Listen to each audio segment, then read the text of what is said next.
Now, bearing these facts in mind, consider the question of what social system is appropriate to man. A social system is a set of moral, political, economic principles embodied in society's laws, institutions, and government, which determine the relationships, the terms of association among the men living in a given geographical area.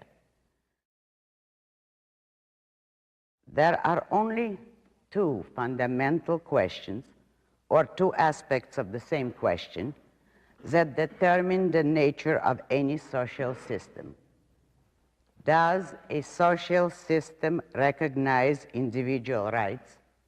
And does a social system ban physical force from human relationships? The answer to the second question is the practical implementation of the answer to the first. Is man a sovereign individual who owns his person, his mind, his life, his work, and its products? Or is he the property of the tribe, the state, the society, the collective, that may dispose of him in any way it pleases, that may dictate his convictions, prescribe the course of his life, control his work, and expropriate his products? Does man have the right to exist for his own sake, or is he born in bondage as an indentured servant who must keep buying his life by serving the tribe, but can never acquire it free and clear? This is the first question to answer. The rest is consequences and practical implementations. The basic issue is only, is man free? In mankind's history, capitalism is the only system that answers yes. Capitalism is a social system based on the recognition of individual rights, including property rights, in which all property is privately owned. The recognition of individual rights entails the banishment of physical force from human relationships. Basically, rights can be violated only by means of force. In a capitalist society, no man or group may initiate the use of physical force against others.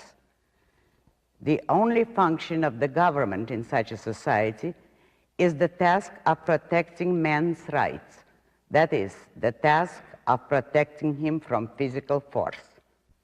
The government acts as the agent of man's right of self-defense and may use force only in retaliation and only against those who initiate its use.